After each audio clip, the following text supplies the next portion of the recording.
क्या आप हनुमान जी को बहुत मानते हैं, बहुत ज़्यादा पूजा पाठ करते हैं, उनमें सच्ची आस्था भी रखते हैं, लेकिन परेशान हैं? तो ऐसा क्या कारण है कि अगर हम भगवान की इतनी पूजा पाठ कर रहे हैं फिर भी परेशान हैं? तो इसके पीछे एक ही कारण है, सेवा। हाँ, मैं बात कर रहा हूँ हनुमान जी की।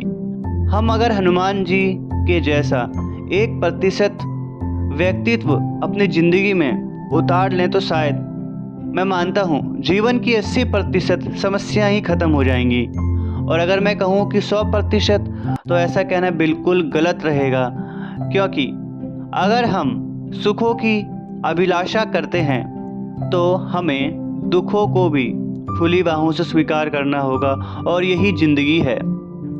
तो आइए हम बात करते हैं हनुमान जी की कुछ बातों के बारे में और जानते हैं कि हम कैसे हनुमान जी जैसे बन सकते हैं। यह कहना बहुत बड़ी बात है कि हनुमान जी जैसा कोई नहीं बन सकता, लेकिन हम उनके जैसे 0.00001% तो बन ही सकते हैं।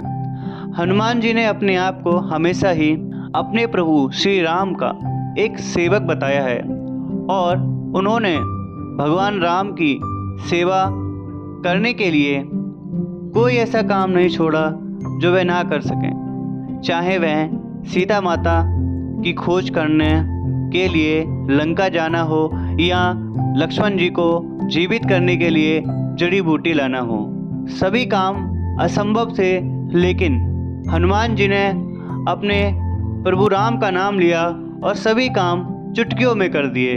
तो यह काम उन्होंने हमेशा सेवा समझकर ही किया और कभी किसी फल की कामना ही नहीं की, और ऐसे निष्काम सेवा से ही हनुमान जी आज बहुत ज़्यादा ही माने जाते हैं।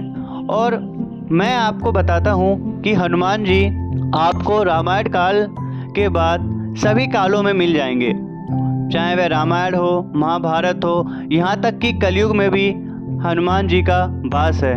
हनुमान जी के बगैर शायद ही कोई पूजा होती हो, लेकिन अगर हम बात करें माता वैष्णो देवी की, वहाँ भी आपको हनुमान जी की कथा का कुछ ना कुछ अंश मिल ही जाएगा, क्योंकि हनुमान जी ने न केवल प्रभु श्री राम की सेवा की, उन्होंने जब से अब तक कई देवी देवताओं की सेवा की और उनसे आशीर्वाद प्राप्त किया, और किसी को आशीर्वाद भी दिया। माता वैष्णो देवी की सेवा की, शनिदेव महाराज को रावण के चुंगल से बचाया, उन पर कृपा करी। और बात करें हम कि अभी कलयुग में, तो कलयुग में तो हमारे हनुमान जी सबके कष्ट हर ही रहे हैं, लेकिन हम ऐसा क्या करें कि हनुमान जी हम पर बहुत ज़्यादा प्रसन्न हो जाएं। तो सिंपल सी एक बात है कि अगर हम जिस प्रकार हनुमान जी सेवा भाव रखते हैं अपने प्रभु के लिए, अपने सभी भक्तों के लिए, अगर हम भी सेवा भाव रखें सबके लिए, मेरा कहने का मतलब है जहाँ आप अपनी ज़िंदगी में हैं, अपने माँ बाप की सेवा कर रहे हैं, और आप सेवा कर रहे हैं और ये सोचें कि मेरे माँ बाप मुझे कुछ करेंगे, तो यह सोचकर कभी ना करें। अगर आप अपने माँ बाप की सेवा करते हैं और उस सेवा के पीछे भी आपका कोई ऐसा भाव नहीं है कि आपको कोई फल मिले, तो यह एक सच्ची सेवा है, और ऐसी सेवा करने के बाद आप हमेशा सुखी रहेंगे। मैं ये नहीं कह रहा कि माँ बाप की सेवा, अगर आप खुद माँ बाप हैं तो आप अपने बच्चों की सेवा करते हैं, और समाज में विभिन्न प्रकार की जिम्मेदारियां हैं, विभिन्न प्रकार के लोग हैं। हम अगर एक आम इंसान की बात करें जो एक नौकरी करता है, अगर वह अपने काम को भी एक सेवा के भाव से करे तो उसका काम बहुत अच्छा होगा, एक काम में क्वालिटी आएगी, जिस क्वालिटी को के चलते उस इंसान की नौकरी भी अच्छी चलेगी और उसकी सैलरी भी बढ़ेगी। अगर वह एक नौकरी पेशा व्यक्ति है और वही एक व्यक्ति अगर किसी कार्य को करता है, किसी का अपना व्यवसाय है, और वह अपना व्यवसाय पूरी ईमानदारी से, क्वालिटी से करता है, और अपना व्यवसाय ऐसा करता है कि वैसे जैसे समाज की सेवा कर रहा हो, तो उसका काम भी बहुत अच्छा चलेगा। हम समाज में किसी भी वर्ग को ले लें, चाहे वह कोई नेता हो, अगर एक नेता खुद को मालिक ना बनकर एक सेवक बनकर सेवा करता है, तो वह सच में बहुत ही ज़्यादा लोगों को प्रिय हो जाता है। मैं किसी नेता का तो नाम नहीं ले सकता, बट आप बहुत से नेताओं को जानते हैं और बहुत से नेताओं चाहे वह किसी भी पार्टी से हो लेकिन काम करते हैं, और जो काम नहीं करते हैं लोग उन्हें उतार देते हैं उनकी कुर्सियों से। अगर हम अपने आप को मालिक बनकर रहेंगे तो शायद हमारी 1-2 दिन तक कदर हो जाएगी, लेकिन बार बार नहीं होगी। लेकिन यदि आप अपने आप को एक सेवक समझकर सभी काम करते हैं तो आपको सभी याद रखेंगे और आपके जीवन से परेशानियां मिट जाएंगी। क्योंकि अगर आप मालिक बनकर काम करना चाहते हैं तो वह आपके अंदर घमंड का भाव पैदा कर देगी और आपके अंदर एक ऐसी भावना पैदा कर देगी कि शायद आप समाज के साथ ना जुड़ पाएं। लेकिन वहीं अगर आप एक सेवक बनकर काम करते हैं तो आप दूसरों को भी अच्छे से समझ सकेंगे, और जब आप दूसरों को समझेंगे तो आप दूसरों के दिलों में अपने लिए जगह बना लेंगे।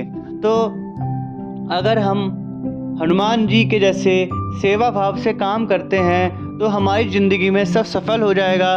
पूरी ईमानदारी से करते हैं तो हनुमान जी भी हमारे ऊपर ज़रूर कृपा करेंगे, क्योंकि भगवान हनुमान भी यही कहते हैं कि अगर आप मेरी पूजा पाठ कर रहे हैं तो आप अपने कामों को भी पूरी ईमानदारी से करें, कोई भी बेकार नीयत ना रखें, और हनुमान जी आपके सभी कष्ट हर लेंगे। जब आप अपने सभी काम ईमानदारी से करेंगे तो आपको भी किसी भी प्रकार का कोई परेशानी नहीं होगी, कोई चिंता नहीं होगी, और ज़िंदगी आपकी बिल्कुल राम भजन के साथ, हनुमान भजन के साथ अच्छे से कटेगी। और यही ज़िंदगी है। तो हमारे जीवन में सेवा का बहुत महत्व है। यह सेवा शब्द सच में इसकी जितनी व्याख्या करें उतनी ही कम है, और हनुमान जी की सेवा की व्याख्या तो मैं करने वाला कोई नहीं होता, क्योंकि हनुमान जी अपने आप में ही एक बहुत बड़ा भंडार है, जिनकी आप जितनी व्याख्या करेंगे उतनी ही ज़्यादा नहीं कर पाएंगे और उतनी कम लगेगी, क्योंकि हम एक तुच्छ इंसान हैं और वह एक भगवान है जो अपने आप को सेवक समझते हैं, और उनकी व्याख्या करना मेरे बस की बात नहीं है। और जैसे हनुमान जी हम सबको आशीर्वाद देते आ रहे हैं, वह हमेशा देते रहें और सबके कष्ट हरते रहें। और हमारा भी कर्तव्य बनता है कि हम अगर हनुमान जी का पूजा पाठ कर रहे हैं तो हम भी ईमानदारी से रहें। यही एक छोटी सी बात थी जो मैं आपके साथ शेयर करना चाहता था, और भगवान करे आपकी ज़िंदगी में कभी परेशानियां ना आए। जय श्री राम, जय हनुमान जी।